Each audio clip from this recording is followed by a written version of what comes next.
요나 콤플렉스라는 말을 들어보셨습니까? 심리학자 칼 융이 제일 처음으로 이 이론을 얘기를 했는데, 이것은 인간의 운명이나 사명을 이제 회피하려고 하는 무의식적인 성향을 요나 콤플렉스다라고 그렇게 말을 합니다. 그런데 이제 이 이론을 그 이후에 많은 학자들이 조금 더 그 개념을 발전시켜서 요나 콤플렉스는 인간이 더 발전할 수 있는 잠재력을 가지고 있음에도 불구하고 내가 그것을 했을 때 실패할 것에 대한 두려움, 그리고 과연 이것을 했을 때 성공이 보장되었느냐라고 하는 성공에 대한 의심 때문에 성장을 회피하는, 그래서 그 인간의 회피 성향을 두고 바로 요나 콤플렉스다라고 그렇게 말을 합니다. 그래서 인간은 본능적으로 어머니 뱃속을 그리워한답니다. 이거를 모태 회귀 본능이라고 그러죠. 어머니 뱃속을 한번 생각해 보세요. 그 뱃속에서는 아무 문제가 없습니다. 먹을 걱정, 입을 걱정, 모든 걱정, 내일에 대한 걱정이 아무것도 없는 아주 안정되고 평안한 상태가 바로 어머니의 그 모태이죠. 그래서 사람들은 그 모태를 본능적으로 그리워한다는 것이죠. 그래서 자기의 현실 속에서 어렵고 힘든 일들을 만날 때, 부담되는 일을 만날 때 현실을 도피하고 그 모태 본능으로 그것을 이렇게 회피하려고 하는 현상을 요나 콤플렉스다라고 그렇게 말을 한다는 거죠. 여러분, 모든 것이 다 잘되고 모든 것이 안정되기만을 바라면서 뭔가 도전하는 것, 뭔가 변화되는 것에 대해서 두려워하고 그것을 이렇게 시도하지 못하고 성장을 회피하는 것, 바로 그것을 요나 콤플렉스라고 말한다는 것이죠. 여러분, 우리는 한국교회가 그동안 코로나 시대를 좀 지나오면서 하나님께서 우리 한국교회에 굉장히 큰 교훈들을 많이 주셨다라고 생각합니다. 그동안 모이는 교회에 너무나 치중해 있던 신앙생활을 하면서 우리는 이 코로나 속에서 흩어지는 교회도 동일하게 중요하다는 것을 배웠죠. 공동체 예배만을 굉장히 중요시하고 강조하면서 개인의 삶의 자리에서 드려야 될 삶의 예배를 잃어버리고 살았던 우리에게 이 코로나를 겪으면서 우리의 일상이 하나님 앞에 예배가 될 수 있다라고 하는 사실을 우리가 많이 배웠습니다. 우리가 주일날 모여서 드리는 이 예배 장소가 교회가 아니라 바로 우리 자신이 교회라고 하는 사실을 배우며 우리의 삶의 자리에서 내가 교회로 살아가야 된다고 하는 교훈도 잘 배웠습니다. 저는 이것이 그래서 코로나 시대의 한국 교회가 퇴보한 것이 아니라 오히려 하나님 앞에 더 성장한 거라고 볼 수 있겠습니다. 하나님께서 한국교회를 이 코로나 시대에 더 폭넓은 신앙으로, 더 깊은 신앙으로 키워주시고 성숙한 신앙으로 다져가셨다라고 말씀할 수 있습니다. 그런데 이제 코로나 시대가 끝나가는 이 무렵이 되면서 한국교회가 다시 요나 콤플렉스에 빠져서 다시 옛날의 신앙으로 돌아가려고, 회귀하려고 하는 것은 아닌가라는 생각이 든다는 거죠. 여러분, 옛날에 모이는 교회가 너무너무나 좋았던 그 시절, 우리 그 시절로 돌아가고 싶어 라고 하는 교회들의 모습들이 보여지기도 하고, 또 공동체 예배만을 강조하면서 교회에서 드리는 예배, 모여서 함께하는 예배에만 다시 또 너무나 치중하며 살아가려고 하는 것은 아닌가. 그래서 우리가 살아가는 이 일상을 선교제라고 생각하는 것들을 외면하며 살아가고 삶의 예배가 점점 더 사라져가는 것은 아닌가라는 생각을 해봅니다. 신앙을 더 넓고 깊게 성장하고 성숙시켜 놨더니 다시 옛날 신앙으로 돌아가려고 한다는 것이죠. 안정적이고 편안했던 그 신앙생활의 자리로 우리는 자꾸 회귀하려고 한다는 겁니다. 왜냐하면 우리의 신앙생활에는 늘 모이는 교회로만 했던 것이 편안하고 익숙하고 그게 덜 불안하기 때문이죠. 코로나 겪으면서 교회들이 얼마나 불안해했는지 우리가 이미 다 경험해 봤잖아요. 흩어지는 교회 괜찮다고, 우리가 이제는 그것을 배워야 한다고 그랬더니 너무너무 그걸 불안해하는 거예요. 여러분, 또 늘 모여서 공동체 예배 드리는 것, 지금의 이러한 예배만을 너무나 은혜스럽게 우리는 드려왔어요. 그러다 보니 일상의 삶을 예배로 살아가라고 하는 것에 대해서는 부담되고 어렵게 느껴지는 것이죠. 나 구원받고 은혜 받고 죽어서 천국 가는 것에 대해서는 너무나 좋죠. 부담도 없습니다. 그건 그냥 너무나 편안하게 받아들일 수 있는 진리입니다.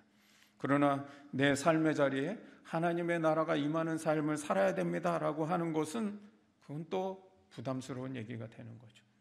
십자가를 져야 되고 헌신해야 되고 나를 포기해야 되고 부담되고 힘든 것이 너무나 많다는 거예요. 여러분, 이전에는 그냥 교회에서 목사님이 자 이렇게 하세요 저렇게 하세요 이번에는 교회가 이런 거 합니다 이렇게 하면 그냥 그것만 따라서 하면은 그냥 목사님들이 잘했다 그러고 복 받는다 그러고 다 좋다 그랬어요. 그런데 이제는 여러분이 기도하셔야 됩니다. 여러분이 삶에서 고민하셔야 됩니다. 여러분이 그 삶에서 스스로 하나님의 답을 찾아가야 됩니다. 얼마나 힘들어요. 도대체 뭘 하라는 거야? 왜 이렇게 복잡한 거야? 하고 신앙생활이 너무나 자꾸 복잡해진 거죠. 혹시 여러분 이런 마음 때문에 요나 콤플렉스에 빠져 있는 분은 안 계신가요? 요나서는 그런 부담감들 때문에 달아나고 있는 요나보다 하나님의 사랑이 더 빠르다고 하는 것을 보여주는 책입니다. 오늘 요나 콤플렉스에 빠져서 달아나고 있는 우리를 하나님의 사랑이 달아나는 우리보다 더 빠른 걸음으로 앞서가셔서 우리를 붙드시는 은혜가 있기를 주님의 이름으로 축원합니다.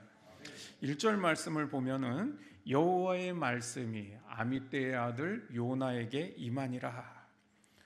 하나님께서 선지자를 쓰실 때 가장 먼저 하시는 일이 무엇이냐? 그것은 그의 이름을 부르시는 것으로부터 시작한다는 겁니다. 여호와의 말씀이 요나에게 임하였다라고 하는 것은 하나님께서 요나의 이름을 부르셨다는 겁니다. 그리고 그가 전해야 될 말씀을 그에게 하나님이 들려주셨다는 것이죠. 여러분, 평범한 한 사람이 하나님께 이름이 불리면서 소명의 삶이 시작된다는 겁니다. 여러분, 우리는 그냥 평범한 인간인데 내가 하나님께 내 이름이 불려지면서 나의 삶은 소명을 받은 삶이 된다는 것이죠. 아브라함아 부르셨습니다. 모세야 부르셨습니다. 사울아 사울아 하고 바울을 부르셨죠. 여러분, 하나님은 당신의 사람들을 항상 그 이름을 부르시면서 소명의 삶을 살게 하신다는 겁니다. 하나님께서 오늘 내 이름을 부르셨기 때문에 우리는 하나님의 사람으로 살아가는 것이고 그리스도인으로 살아가는 것이고 교회로 살아가고 생활선교사로 살아가라는 것이죠. 여러분, 이것은 내가 하고 싶으면 하고 말고 싶으면 마는 것이 아니라 바로 이것이 하나님이 나를 부르시면서 시작된 나의 소명이라는 겁니다. 김춘수의 꽃을 잘 아실 것입니다. 내가 그의 이름을 불러주기 전에는 그는 다만 하나의 몸짓에 지나지 않았다. 내가 그의 이름을 불러주었을 때 그는 나에게로 와서 꽃이 되었다. 여러분, 이름이 불려지기 전에는 그 존재가 인식되지 않는다는 것이죠. 그리고 그 존재에 의미가 부여되지 않는다는 겁니다. 그런데 그 이름이 불려지면서 그 존재가 인식되고 그 존재에 대한 의미와 가치가 발생하기 시작한다는 거죠. 하나님께서 나의 이름을 불러주심으로 인해서 내 인생에 의미와 가치가 생기는 것이고 나라고 하는 존재가 비로소 생명을 얻게 되는 것이죠. 여러분, 하나님이 내 이름을 불러주실 때 내 삶에 그래서 생기가 생기는 거예요. 생기가. 왜 내 삶이 몸이 건조하고 아무 이렇게 의미와 가치를 느끼지 못하면서 밋밋하게 살아갈까? 그것은 주님이 나를 부르시는 그 음성을 듣지 않기 때문이죠. 여러분, 나를 부르시는 하나님의 음성을 들을 때 내 삶에는요, 살아갈 용기와 힘과 은혜와 생기가 넘치게 되어 있죠. 여러분, 이름을 부른다는 거 굉장히 중요한 거예요. 그래서 신앙생활에서요, 우리가 하나님의 이름을 부르는 거 굉장히 중요한 겁니다. 여러분, 기도할 때 하나님 아버지라고 하는 이 한마디가 얼마나 중요한지 아세요? 그 아버지라고 부르는 그 부름으로 인해서 내가 하나님의 존재를 인정하기 시작하는 것이고 그분이 나에게 어떤 분인지에 대한 고백이 시작되면서 믿음이 거기에 시작되는 거예요. 믿음이. 여러분, 그러면 하나님이 나를 부르시는 곳이 어디입니까? 그리고 내 이름은 어디에서 불려지고 언제 불려졌습니까? 여러분, 지금 내가 서 있는 이 자리, 그리고 나를 세우신 그 자리가 나에게는 하나님이 내 이름을 부르시는 소명의 자리입니까? 여러분, 내가 그냥 결혼했으니까 이렇게 살고 있지, 내가 애를 낳았으니까 그냥 애들 키우고 살아야 되는 거지, 내가 그냥 먹고 살아야 되니까 이 직장 그래도 뭐 속이 다 베베 꼬이고 안 입고 와도 다녀야 되는 거 아니야? 라고 생각할 수 있지만, 하나님이 내 이름을 부르시고 나를 그곳에 세우셨음을 알아가며, 그리고 그곳에서 왜 나를 부르셨는지에 대한 하나님의 뜻을 발견하며 살아갈 때 우리는 그 부르심 속에서 이전의 삶과 다른 삶을 살아가게 되는 거죠. 똑같이 가사일을 하더라도 그냥 가사일이 아닙니다. 똑같이 육아를 하더라도 그냥 애 키우는 게 아닙니다. 내가 똑같이 직장 생활을 해도 그냥 먹고 살기 위한 직장 생활이 아니라는 것이죠. 그렇다면 하나님께서 왜 요나를 부르셨습니까? 그것은 하나님이 요나를 필요로 하셨기 때문이라는 거죠. 하나님은 하나님의 계획과 목적을 위해서 사람을 필요로 하십니다. 이 말은 하나님이 뭔가 부족한 것이 있으셔서, 능력이 없으셔서 사람을 필요로 한다는 것이 아니라, 지난주 우리 말씀을 기억하십니까? 하나님은 우리의 영광을 위하여 만세전부터 미리 정하셨다라고. 하나님의 거룩하신 뜻과 계획을 이루시는 자리에 우리를 불러주시는 것이죠. 하나님은 우리와 함께 하시기를 원하고 교제하기를 원하고 우리를 통해서 영광을 받기 원하시기 때문이라는 겁니다. 그런데 하나님은 요나를 부르실 때 요나가 하나님의 목적을 수행하기에 완벽한 사람이어서 부른 것이 아니라는 것이죠. 오늘 하나님께서 내 이름을 부르시는 것도 하나님이 나를 필요로 하시기 때문에 부르신다는 거예요. 그러나 그 부르심은 내가 하나님의 뜻과 계획을 완벽하게 수행해낼 수 있는 그런 능력의 사람이고 그런 완벽한 사람이어서 나를 부르시는 게 아니라 늘 빗나가고 흠이 많은 사람이지만 그런 나를 쓰시기 위해서 하나님이 나를 붙들어다 놓으시고 또 붙들어다 놓으시면서 사용하신다는 것이죠. 그러면 하나님께서 내 이름을 부르실 때 그 부르신 자리에 어떤 일이 일어날까요? 여호와의 말씀이 아미떼의 아들 요나에게 임하니라 라고 할 때예요. 임하였다라고 하는 이 말의 히브리어 직역은 닥쳤다라는 말입니다. 들이닥쳤다는 것. 하나님의 말씀이 어느 날 내게 들이닥친 거예요. 밀고 들어온 거예요. 여러분, 하나님의 말씀이 내 삶에, 내 인격에, 내 인생에 뚫고 들어오셨다는 거예요. 그런데 여러분, 하나님의 말씀이 내 인생에 개입해 오시고 그 말씀이 내 삶에 들어오면서부터 우리에게 일어나는 것이 있는데 그걸 바로 변화라고 하는 것이죠. 변화. 중국에 유명한 민담이 있는데 어떤 사람이 정원에 온갖 종류의 나무와 꽃을 이렇게 잘 키우고 있었습니다. 그런데 그 주인이 유독 그 모든 정원에서 대나무를 가장 아끼고 사랑했답니다. 어느 날 주인이 대나무에게 말했습니다. 사랑하는 대나무야, 나는 내가 필요하단다. 대나무가 말합니다. 예, 주인님, 원하시는 대로 쓰시옵소서. 그러자 주인이 그 대나무를 들고는 가지를 베어내기 시작합니다. 그리고는 마침내 그 막힌 마디를 막 도려내서 파기 시작합니다. 대나무는 자기의 가지가 잘려나가고 자신의 속이 도려내지는 고통을 참아내야 했습니다. 그러자 주인은 그 대나무를 수로로 사용해서 맑은 물들이 그 대나무의 속을 통해서 흘러가 대지를 충만하게 적시도록 합니다.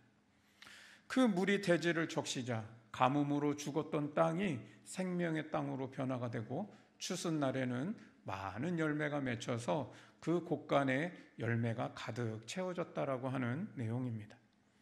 여러분, 이것이 하나님께서 내 이름을 부르시고 내가 그 소명의 믿음으로 응답할 때 나를 부르신 그곳에서 일어나는 일들이라는 거예요. 하나님은 나를 부르신 자리에서 나를 다루어 가신다는 겁니다. 불필요한 가지를 잘라내실 겁니다. 그리고 내 속에 막힌 곳을 도려내실 겁니다. 우리가 생활 선교사로 살아가고 내가 내 삶의 자리에서 하나님 나라를 이루기 위해서는 먼저 내 속사람이 변화되어야 한다는 겁니다. 여러분, 그냥 나 이제부터 생활 선교사로 살아갈 거야 하고 내가 뭐를 해야 된다는 그 생각이 아니라 먼저 내 속사람의 변화를 경험해야 한다는 거예요. 내 속에 막힌 것, 응어리진 것, 그것이 풀리고 해결되지 못하면 언제나 내 속에서 그것이 쓴뿌리로 작용되어서 내 말에서 그 쓴뿌리가 흘러나오고 내 행동에서, 내 인격에서 그것이 흘러나오게 된다는 거예요. 여러분, 우리는 다 타고난 기질들을 가지고 있습니다. 그런데요, 그 타고난 기질은 나 원래 이렇게 태어났어 하고 내 기질대로 살아가는 게 아니라요, 그 기질을 통제하고 다스릴 줄 알아야 되는 거죠. 여러분, 이 세상에 다 성격 없는 사람은 어디 있어요? 다 성격, 한 성격씩 다 있죠. 그러나 우리는 그 타고난 기질과 성격대로 그냥 내 마음대로 살아가는 인생이 아니라 그것을 통제하고 다스려서 그 나의 타고난 기질이 선용될 수 있게 살아가야 한다는 거죠. 여러분, 그 타고난 기질들을 다스리지 않고 그것이 내 멋대로 흘러가도록 둔다면 나의 삶의 자리에 다른 사람들을 살리는 삶이 되지 못하고요, 오히려 상처 주고 죽이는 삶이 될 수도 있다는 것이죠. 여러분, 우리 사순절을 보내고 있습니다. 예수님의 십자가가 우리에게 의미하는 바는 무엇일까요? 여러분, 십자가 우리가 찬양도 많이 하고 십자가 강조도 많이 하는데, 여러분, 그 십자가는 내 속에서 그 막힌 담, 응어리, 그 쓴뿌리로 작용하는 그것들을 도려내는 곳이 십자가입니다. 거기서 내 옛 자아가 죽고 새 사람으로 거듭나는 자리가 바로 십자가인 것이죠. 여러분, 우리가 그 십자가 앞에서 그렇게 변화되고 새로워지고 다루어지고 도려내어질 때, 그때 흠이 많고 부족하고 보잘것없던 나를 통해서 죽음의 땅이 생명의 대조로 바뀌게 되는 것이고요, 하나님 나라의 풍성한 열매가 맺게 된다는 겁니다. 그럴 때 내 삶의 자리에 어느 날 들려오는 소리가 있을 거예요. 바로 생명의 소리가 들려올 겁니다. 많은 사람들이 나를 통해서 행복해하고 있는 소리들이 들려지기 시작할 거라는 거예요. 세상의 축복으로 가득 찬 모습을 여러분들은 보게 될 겁니다. 여러분의 가정과 일터에 하나님의 은혜가 가득 차고 있다는 것을 보게 될 겁니다. 여러분, 저도 은혜를 경험하고 나니까 어제와 오늘이 하나도 다를 바 없는 날인데요, 변화되지 않은 어제 내가 바라보는 이 세상과 변화된 이후에 내가 바라보는 오늘의 세상은 완전히 다르더라고요. 세상이 이렇게 아름답고 충만하고 이렇게 행복한 세상인지를 이전에는 몰랐다니까요. 근데 왜 모를까요? 똑같은 세상인데. 여러분, 이것이 율법의 삶에서 은혜의 삶으로 돌이켜가는 신앙이라는 거예요. 그럼 우리 이전에 신앙생활을 하면서 늘 고정관념에 박혀 있는 것들이 있습니다. 그것은 뭐냐면, 이제 예를 들면 교회에서 자, 우리가 올 한 해 생활 선교사로 고백하며 살아가 봅시다 라고 이렇게 하면 당장에 우리 머릿속에서는 그래, 내가 이제 생활 선교사로 살아가야 돼. 자, 뭘 할까? 하고 생활 선교사로 이제 뭘 할지부터 자꾸 생각해내기 시작합니다. 좋은 것이죠. 그런데 그것이 또 하나의 율법의 삶이 될 수 있다는 위험성이 있습니다. 우리가 그렇게 내가 뭘 해야 되지? 하고 그렇게 생각하기 시작하면 이제 그래, 나 이걸 이제 위해서 살아갈 거야 라고 하죠. 그러면 어떻게 해요? 늘 이제 내 삶을 평가하기 시작합니다. 마치 그 율법의 잣대로 나를 평가하듯이 내가 그렇게 잘 살았나 못 살았나 평가하고 그러면 언제나 나는 실패한 사람이 되는 거죠. 여러분, 하나님의 은혜를 먼저 누리십시오. 그리고 그 은혜 안에서 내 속사람이 변화되고 있는 것을 먼저 느끼시라는 겁니다. 내 속에 응어리지고 용서하지 못한 것, 풀지 못한 매듭들, 내 속사람이 먼저 하나님의 은혜로 변화되고 그 죄된 감정으로부터 자유로워지는 것을 경험하시기 바랍니다. 그러면은요, 내 속에 불편했던 사람들을 받아들일 수 있는 마음이 생기기 시작해요. 그게 바로 내 속사람의 변화가 일어나고 있다는 거죠. 전에는 저 사람의 말이 늘 거슬려. 여러분, 우리 그렇지 않아요? 생활하다 보면 저 사람의 말이 한번 거슬리기 시작하면 그 사람의 말은 늘 거슬려. 왜 말을 저렇게 하지? 진짜 이해가 안 돼. 힘들어. 그런데요, 어느 날 그 사람의 말이 조금 편안하게 받아들여질 줄 아는 때가 와요. 속사람이 변화되고 있다는 거예요. 전에는 늘 저 사람의 행동이 늘 거슬려요. 그래서 늘 그 행동을 보면 꼭 한마디 해줘야 돼. 그리고 내 머릿속에는 이미 다 판단하고 정죄하고, 그리고 그 사람이 없을 때는 또 다른 사람에게 그 사람의 행동을 험담하기도 하고. 여러분, 그런데 어느 날 그 사람의 행동이 거슬리는 것이 아니라 저 사람이 왜 저렇게 행동하는지를 알겠네 하고 이해되는 때가 오기 시작합니다. 속사람이 변화되고 있다는 겁니다. 그런데 그렇게 내가 변화되고 나면 내 안에 자발적인 동기가 일어나는 게 있습니다. 내가 우리 공동체에서 내가 이런 걸 했으면 좋겠구나 라고 나에게 이제 느껴지고 깨달아지고 자원하는 동기가 일어나는 게 생긴다는 거죠. 내가 생활 선교사로서 이런 것을 해보면 좋겠다라고 하는 것들이 내 안에서 자연스럽게 자발적 동기로 일어나기 시작합니다. 여러분, 그렇게 자연스럽게 일어난 동기 가운데 우리는 순종하고 실천해야 한다는 거예요. 가정에서 변화된 내 마음의 눈으로 한번 내 가족을 바라보고 가정을 바라보시기 바랍니다. 변화된 내 마음이라고 그랬어요. 변화된 내 마음의 눈으로 그렇게 바라보기 시작하면 그때 내 마음에 들려오고 내 눈에 보여지고 나의 마음에 다가오고 느껴지는 것들이 생기기 시작합니다. 그걸 순종하라는 거예요. 여러분, 설교 시간에 설교 들었다고 이런 거 하라는 거구나 하고 맨날 설교 속에서 또 하나의 율법을 발견해내고 그 율법을 지켜내는 삶을 살아가려고 하니까 늘 실패하고 힘든 것이죠.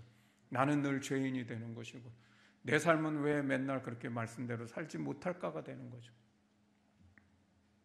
그게 아니라 여러분, 기도하면서 먼저 내 자신을 바라보시고 하나님의 마음을 묵상하며 조금 기다려보세요.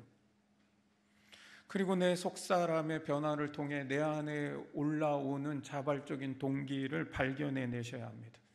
그 자원하는 심령이 일어날 때 그것 앞에 순종할 수 있어야 한다는 거죠. 직장에서도 변화된 내 마음의 눈으로 내 직장 동료들을 바라보고 회사를 한번 바라보십시오. 그러면 하나님이 무엇을 원하시는지, 내가 나를 부르신 이 자리에서 생활 선교사로서 이런 것들을 원하시는구나. 내 안에 자발적인 동기들이 일어나는 것들이 있어요. 여러분, 거기서부터 내가 할 수 있는 작은 것으로부터 실천하고 시작하라는 겁니다. 그런데 여러분, 이렇게 잘했다고 하더라도 실패하는 일들이 분명히 있을 겁니다. 그런데 걱정하지 마십시오. 실패하셨습니까? 괜찮습니다. 그러면 어떻게 해야 될까요? 그 실패한 자리에서 다시 하나님의 은혜로 돌아가는 겁니다. 하나님은 실패한 나를 정죄하지 않으십니다. 나무라지 않으십니다. 나를 실패자라고 말씀하지 않으십니다. 오히려 우리를 격려하시고 주님은 우리를 등두드려 주실 겁니다. 여러분, 그 은혜를 힘입어서 다시 시작하면 되는 거예요. 그런데 중요한 게 있어요. 다시 시작할 때 한 번 내가 실패를 했잖아요. 그러면 어떻게 해야 돼요? 다시 시작할 때는 내가 잘 해낼 수 있을 만큼 조금은 분량을 줄이고 좁혀서 다시 시작하라는 거죠. 여러분, 우리 아이들에게 교육할 때 얘야 1시간 해야 된다라고 할 때 아이들이 버거하면 40분으로 줄여야죠. 예. 내가 감당할 수 있는 분량으로 해나가는 거예요. 자, 그런데 감당할 수 있는 분량만 계속 해나가라는 게 아니에요. 감당할 수 있는 분량을 계속 해나가다 보면 어느 날요, 그 일이 지루해지는 날이 오고 매너리즘이 올 것 같다는 느낌이 오기 시작할 때가 있을 거예요. 아, 내가 좀 매너리즘에 빠진 것 같다라는 느낌이 이제 올 때가 있어요. 여러분, 그 느낌이 올 때가 바로 내가 발전하고 성장해야 되는 순간이 왔구나라는 타이밍이라는 거예요. 그래서 여러분, 그 타이밍에 조금 버겁게 이제 올려야 되는, 우리의 그 수준을 올려야 되는 시간이 됐다는 것이죠. 여러분, 생활 속에서 말씀과 기도의 삶을 살아가면 바로 이런 인도하심을 성령이 나를 그렇게 이끌어 가신다는 거예요. 여러분, 그래서 말씀과 기도의 삶을 살라는 거예요. 그러면 성령이 나를 그렇게 인도하시고 이끌어가는 것을 경험하게 됩니다. 이게 영적인 생활이고 영적인 사람이라는 거예요. 두 번째, 하나님은 요나의 이름을 부르신 후에 2절 말씀입니다. 너는 일어나 저 큰 성읍 니느웨로 가서 그것을 향하여 외치라. 하나님은 요나에게 니느웨로 가라고 명령하셨습니다. 즉 요나의 소명의 자리는 니느웨라는 거예요. 니느웨. 그런데 3절을 보니까 그러나 요나가 여호와의 얼굴을 피하려고 일어나 다시스로 도망하려 하여 욥바로 내려갔더니, 하나님의 부르신 자리는 분명히 니느웨였는데 요나는 그 부르심의 자리를 가지 않고 순종하지 못합니다. 요나는 왜 니느웨로 가지 않고 자기가 원하는 다시스로 가려고 했을까요? 이 니느웨라고 하는 곳이 어떤 곳입니까? 이 니느웨는 북이스라엘을 멸망시킨 아수르의 수도입니다. 여러분, 아수르는 지금으로부터 3000년 전에 존재했던 제국입니다.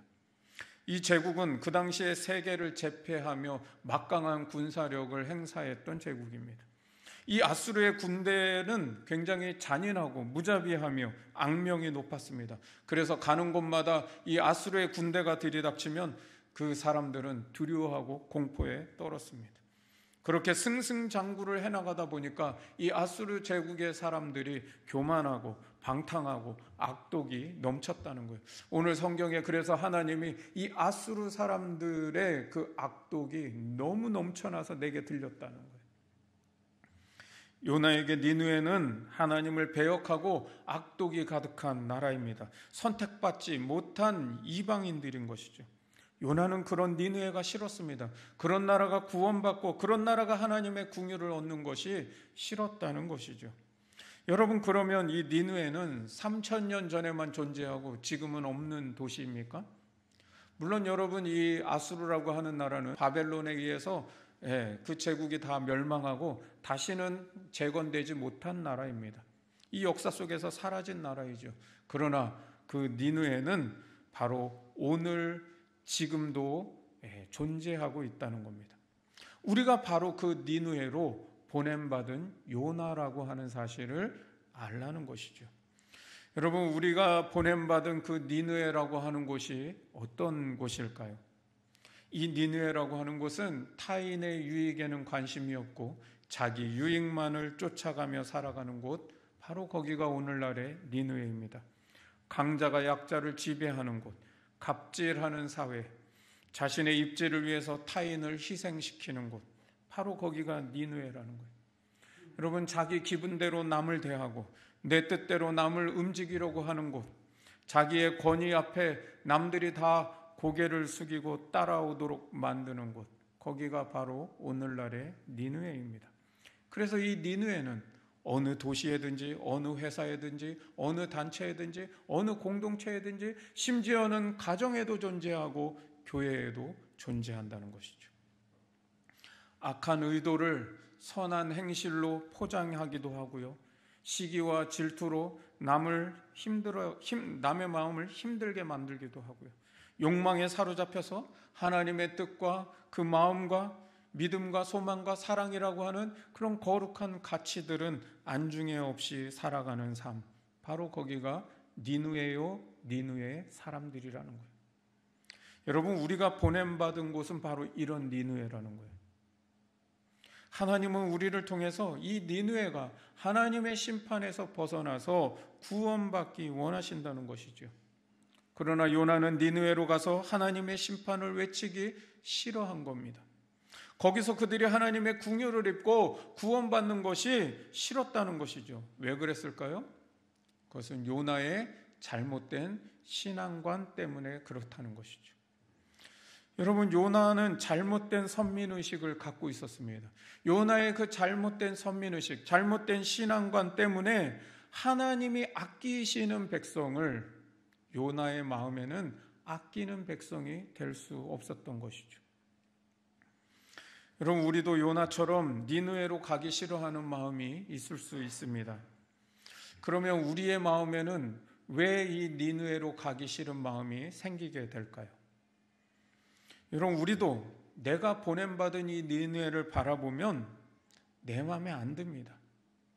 우리가 보냄받은 니느웨라는 곳에 가보면 왜 저런 인간이 나와 같이 일을 해야 되지 하는 그런 사람들이 꼭 존재합니다. 내가 싫어하는 사람들이 존재해요. 니느웨에는 나와 다른 가치를 가진 사람들이 꼭 존재합니다. 그 니느웨에는 내가 일하는 방식, 내가 살아온 삶의 습관과 다른 사람들이 꼭 존재합니다. 그 니느웨에는 나와 다른 기질의 사람들, 그래서 그 사람의 말과 행동이 이해되지 않는 그런 사람들이 꼭 존재합니다. 니느웨에 가면 나를 힘들게 하는 사람들을 꼭 만나게 됩니다. 그래서 여러분, 우리는 그 니느웨를 가기 싫어하는 것이죠. 그런데 우리의 생각에 이런 생각이 드는 거예요.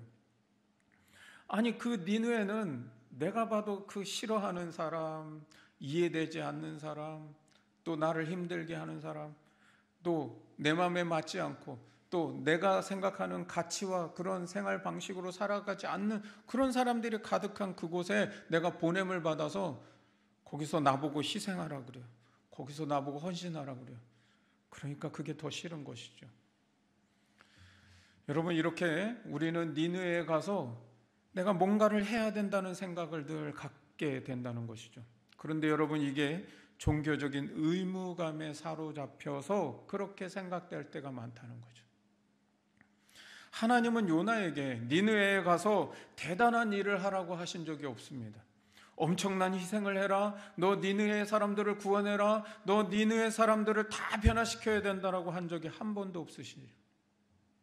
하나님은 그냥 니느웨에 가서 외쳐라 라고 말하셨어요. 외쳐라.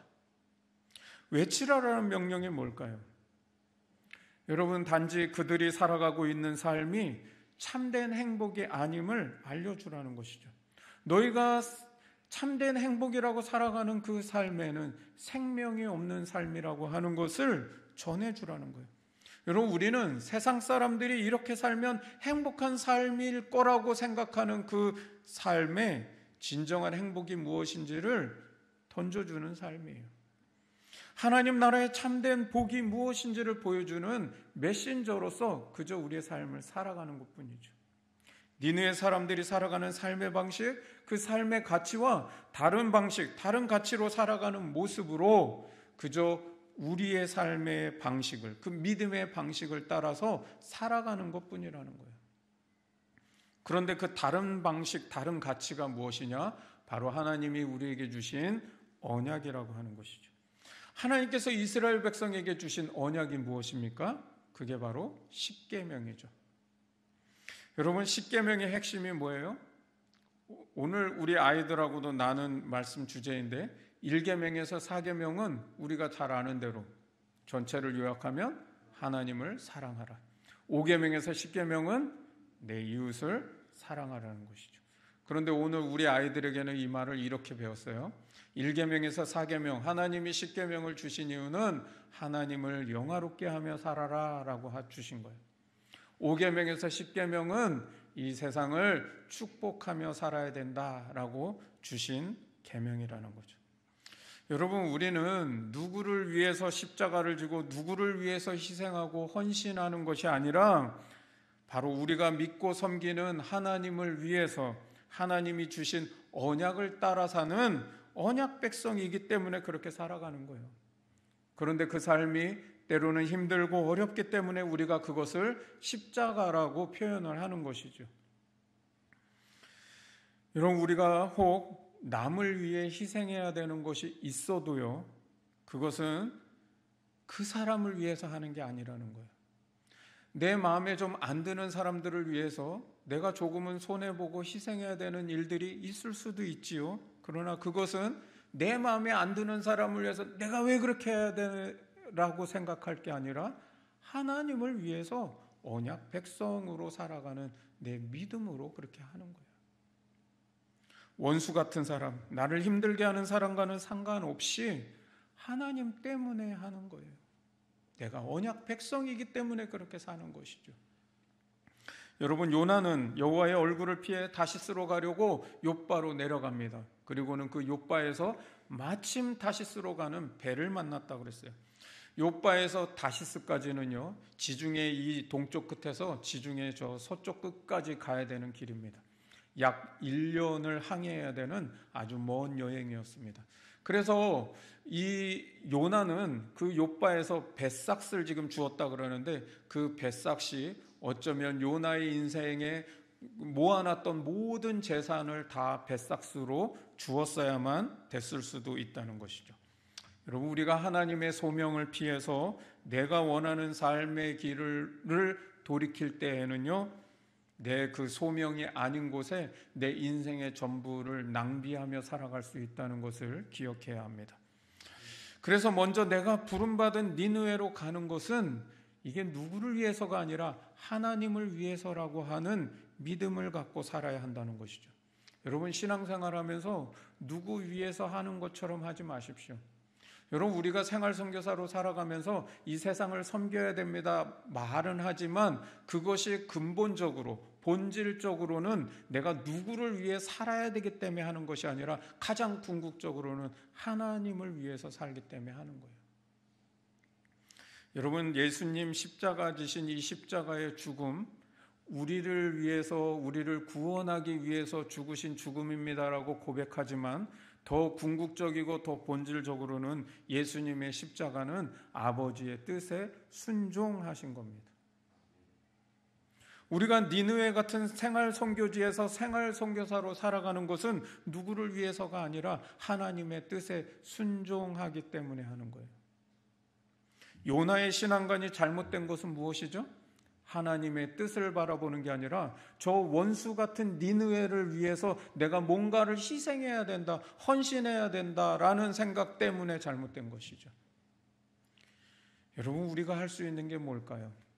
우리가 세상을 위해서 뭘 얼마나 대단한 걸 할 수 있을까요? 여러분, 우리는 죄인이에요. 세상 사람들하고 하나도 다를 것이 없는 똑같은 죄인입니다. 우리가 세상을 위해서 살아갈 수 있다고 하는 것은 단지 우리가 믿는 그 하나님을 믿는 믿음 안에 순종하는 것뿐이죠. 내 마음에 들지 않는 사람 때문에 내가 희생하는 것처럼 생각하지 마십시오. 그 사람을 위해서 내가 뭔가를 손해보고 주는 것처럼 생각하지 마십시오.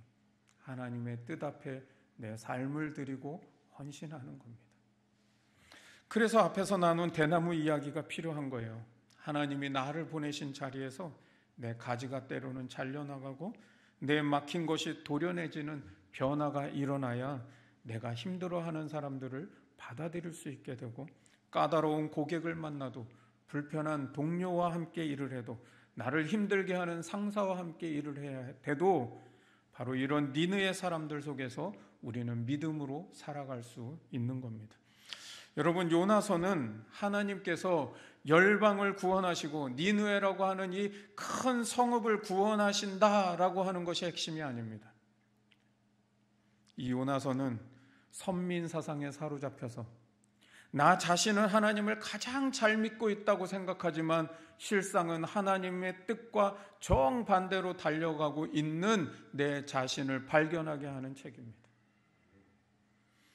그래서 그렇게 정반대를 향해서 달아나고 있는 나를 하나님의 사랑이 더 빨리 달려와 나를 붙드시고 다시 하나님의 뜻 앞에 세우고 있다고 하는 것이 이 요나서가 우리에게 주고자 하는 핵심이라고 하는 것이죠.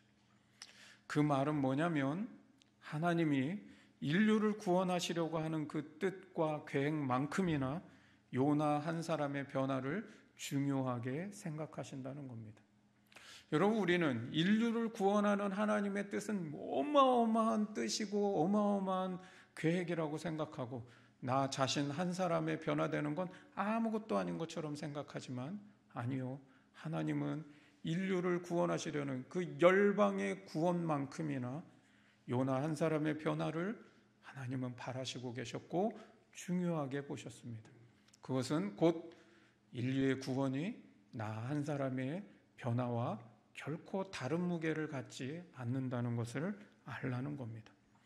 여러분, 나 변화되는 거 아무것도 아닌 것 같지만 아닙니다. 하나님 앞에 내가 변화되고 성숙해지는 것이 인류를 구원하는 만큼이나 중요한 일이라는 거예요. 하나님께서 내 이름을 부르시고 내게 니느웨로 가라고 말씀하시는 것을 들으면서도 오늘날 요나 콤플렉스에 빠져서 늘 옛날 신앙을 그리워하고 내가 믿어왔던 그 신앙생활에 젖어서 나는 죽어도 변화되지 아니하리라 그렇게 고집하고 있는 신앙은 아닙니까? 여러분, 나이 들어도 신앙은 죽을 때까지 변화되어야 합니다. 죽을 때까지 성장해야 됩니다. 죽을 때까지 성숙해져야 하는 겁니다. 그것이 우리가 이루어 가야 될 성화의 구원이라는 겁니다. 하나님이 나를 보내시는 니느웨는 결코 쉽지 않지요. 왜요?